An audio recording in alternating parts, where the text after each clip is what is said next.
Hola queridos amigos y bienvenidos a Apologética con Marta. El tema del programa de hoy es manifestaciones del reino de Dios entre nosotros. Y si el reino de Dios está entre nosotros, entonces sería normal que el reino de Dios se manifieste entre nosotros de manera supernatural dentro de nuestro ámbito natural. Ahora, ¿qué podemos entender sobre estas manifestaciones del reino de Dios? Antes de que existieran todas las cosas en el universo, Dios ya existía eternamente. El único ser que ha existido por siempre es Dios.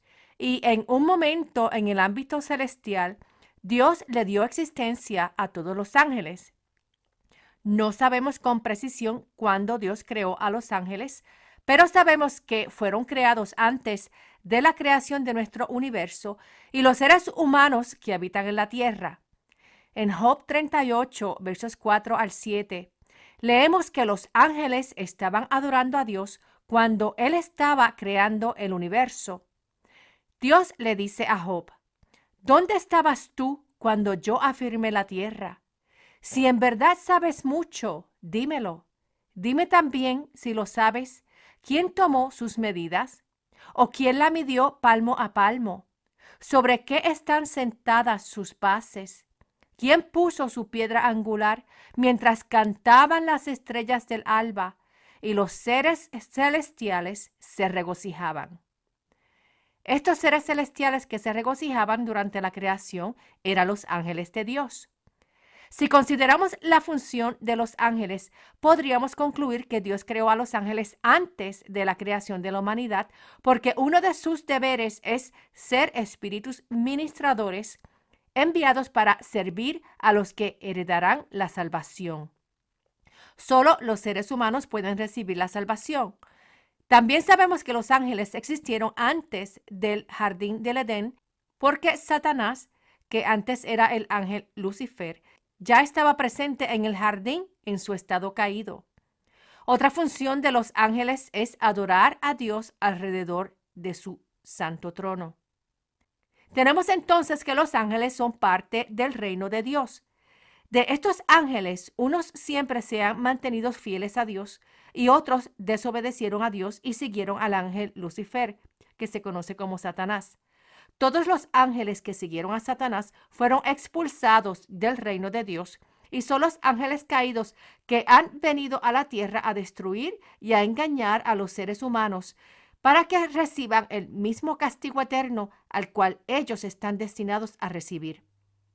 Ahora, tenemos información sobre los muchos ángeles que Dios ha enviado a la tierra para darnos información profética y protección.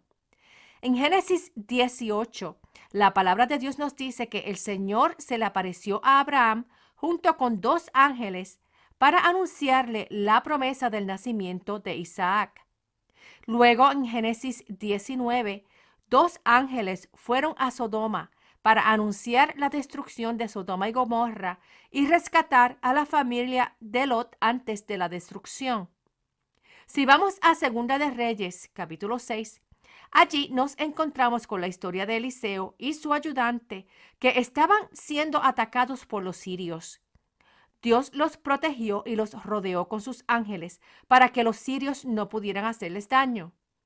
En Segunda de Reyes 6, versos 15 al 18 nos dicen: Al día siguiente, por la mañana, el ayudante del varón de Dios salió y se encontró con que el ejército había sitiado la ciudad con su caballería y sus carros de combate. Entonces fue a decirle a Eliseo: Ay, Señor mío, ¿y ahora qué vamos a hacer?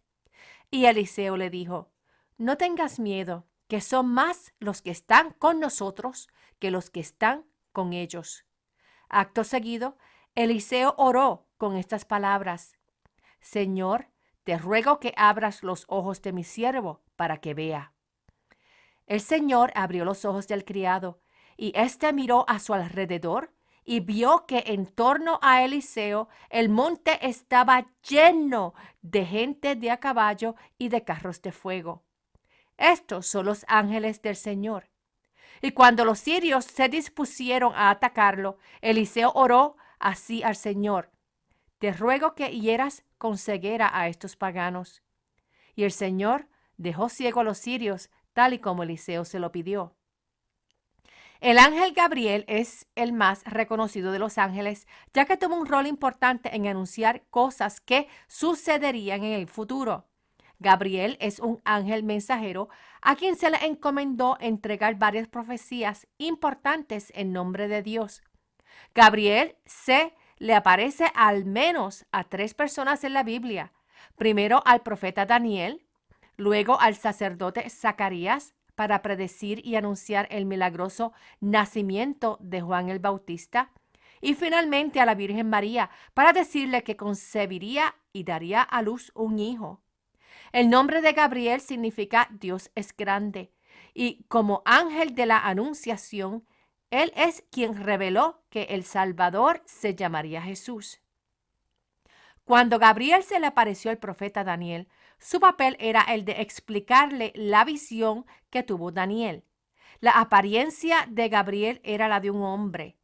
Cuando Gabriel visitó a Daniel por segunda vez, vino a él en rápida huida a la hora del sacrificio vespertino. Y en la segunda visión que Gabriel le explicó a Daniel era un mensaje bien aterrador. Y este es el mensaje profético de las cosas aún a suceder en nuestro propio futuro que concuerda con el mensaje en Apocalipsis. En Daniel capítulo 10 dice que Gabriel fue enviado del cielo en respuesta específica a la oración de Daniel. Gabriel se había ido para traer la respuesta tan pronto como Daniel comenzó a orar. Pero Gabriel se metió en problemas en el camino, ya que el príncipe del reino de Persia lo resistió 21 días y de hecho le impidió venir a Daniel tan rápido como podría haberlo hecho. Aquí tenemos una ventana al mundo espiritual y las batallas que tienen lugar entre bastidores. Los santos ángeles como Gabriel están cumpliendo la voluntad de Dios, pero son resistidos por otros seres espirituales que solo quieren la maldad en el mundo. El mensaje de Gabriel al sacerdote Zacarías, el padre de Juan el Bautista, fue entregado en el templo mientras Zacarías ministraba ante el Señor. Gabriel apareció a la derecha del altar de incienso, que era un símbolo de la oración, y le dijo a Zacarías que sus oraciones habían sido escuchadas. Isabel, quien era la esposa estéril de Zacarías, iba a concebir y tener un hijo. Este niño milagroso se llamaría Juan y cumpliría la promesa de la venida de Elías. El mensaje de Gabriel fue recibido con incredulidad, por lo que Gabriel dejó mudo a Zacarías hasta el día de la circuncisión del niño. La aparición de Gabriel a María fue para anunciar el nacimiento virginal del Señor Jesucristo. A María se le aseguró el favor de Dios y se le dijo que su hijo cumpliría el pacto davídico. Él será grande y será llamado Hijo del Altísimo. El Señor Dios le dará el trono de su padre David y reinará sobre la descendencia de Jacob para siempre. Su reino no tendrá fin. En respuesta a la pregunta de María sobre cómo iba a suceder esto, ya que ella era virgen, el ángel Gabriel dijo que la concepción sería el resultado de la obra del Espíritu Santo en ella y por lo tanto el santo que nacerá se llamará Hijo de Dios. En el Nuevo Testamento también tenemos a 2 ángeles frente a la entrada del sepulcro de Jesús, anunciando a los visitantes que ya Jesús había resucitado y el sepulcro estaba vacío. En Hechos 1, 2 ángeles anunciaron a los apóstoles que Jesús regresaría a la tierra de la misma manera que lo había visto partir en las nubes hacia el cielo. Más tarde, en Hechos 5, verso 19, un ángel abrió la puerta de la cárcel en donde estaban Pedro y Juan y les encomendó que fueran a predicar en el templo. En todos estos ejemplos, vemos que seres que habitan en el reino de Dios o seres que fueron expulsados del reino de Dios, como los ángeles caídos, que ahora son demonios, interactúan entre nosotros. Ahora, cuando Jesús vino a la tierra, y estuvo físicamente entre nosotros. La plenitud de la deidad de Dios estuvo entre nosotros. En Colosenses 2, verso 9, dice que en Jesús habita corporalmente toda la plenitud de la deidad. En una ocasión, Jesús estaba hablando con los fariseos sobre la venida del reino. Y en Lucas 17, versos 20 al 21 nos dice, cuando los fariseos le preguntaron a Jesús, ¿cuándo había de venir el reino de Dios? Él les respondió, el reino de Dios no vendrá con advertencia, ni se dirá aquí está o allí está, porque el reino de Dios está entre ustedes. Esto es bien interesante porque luego Jesús prosigue anunciando los eventos a suceder antes de su segundo regreso a la tierra al final de los días. Entonces, ¿cómo podemos reconciliar esto cuando Jesús dice que el reino de Dios está entre ustedes? Y Él lo pone en referencia a las cosas a suceder en el futuro antes de su regreso. De la única manera que esto podría suceder era mediante la promesa que Jesús nos hizo, que fue cumplida en el día de Pentecostés. El Espíritu Santo es deidad.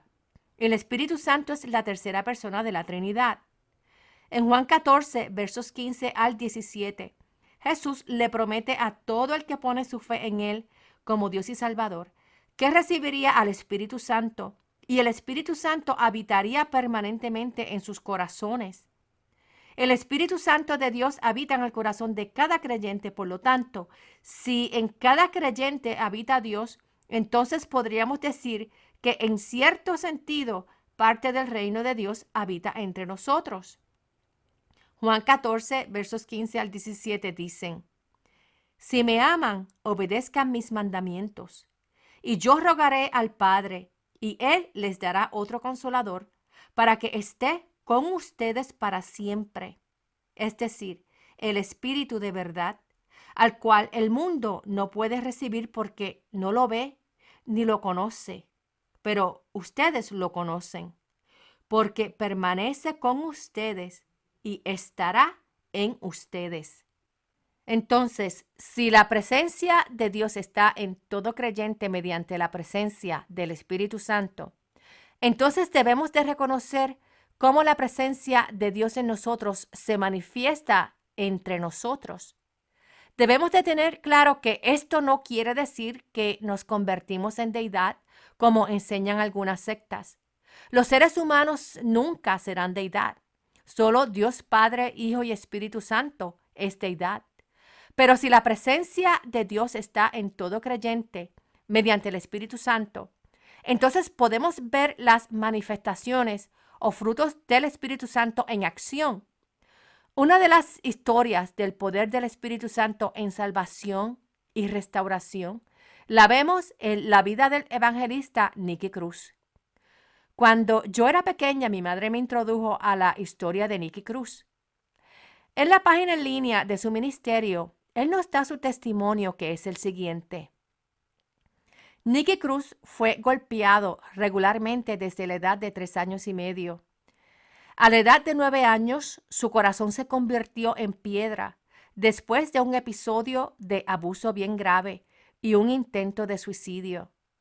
Él fue uno de los 19 hijos nacidos de padres que practicaban la brujería en Puerto Rico, y el derramamiento de sangre y el caos fueron sucesos comunes en la vida de Nicky.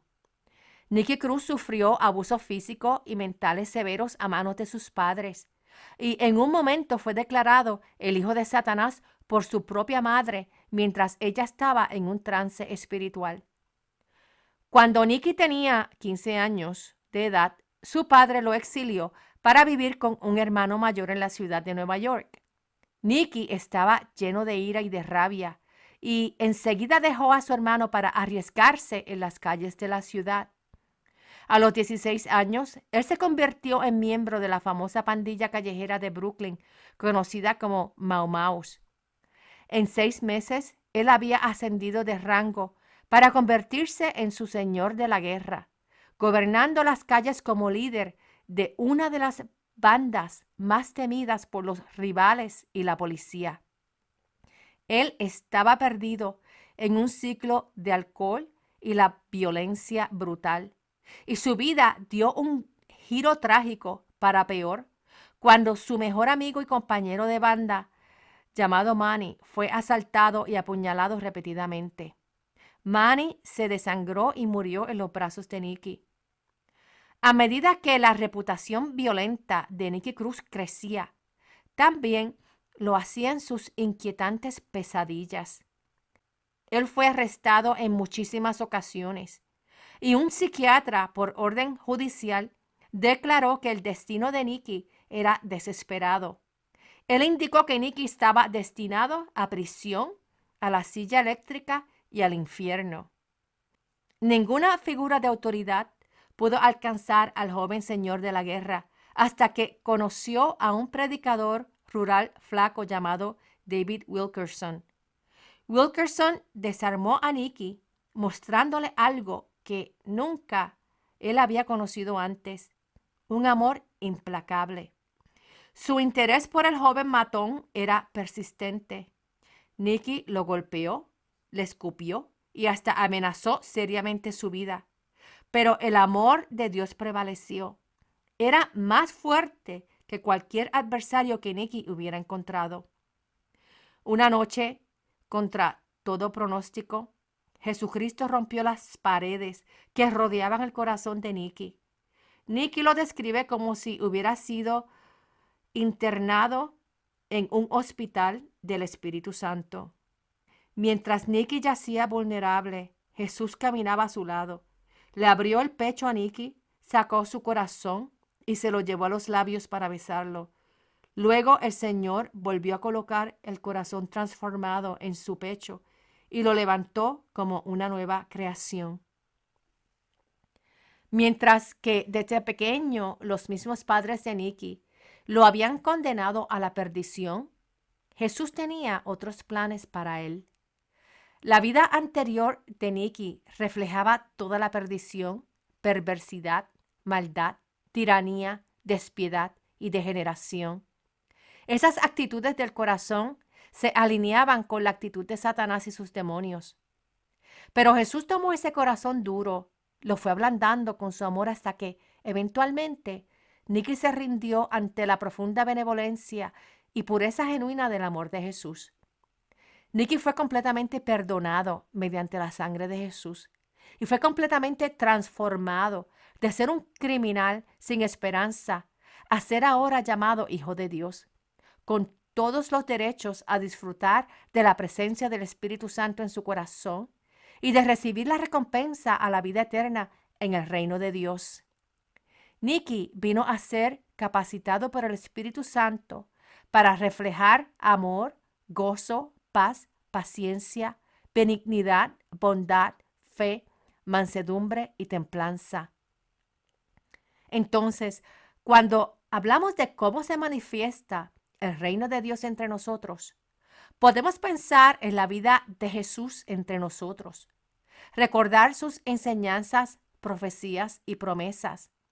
Podemos recordar esos ángeles del reino de Dios que vinieron a darnos mensajes de Dios y a protegernos del mal.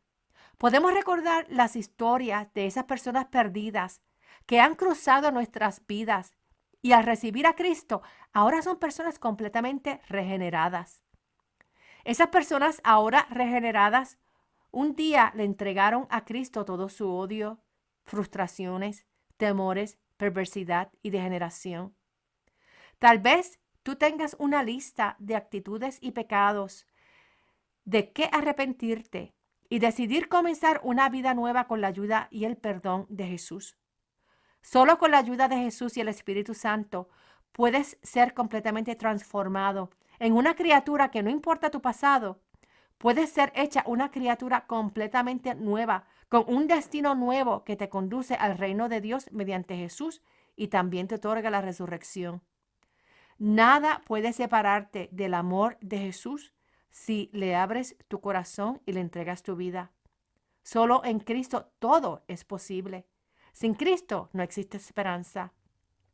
En Jeremías 33, verso 3, Dios nos dice: clama a mí y yo te responderé. Te daré a conocer cosas grandes y maravillosas que tú no conoces.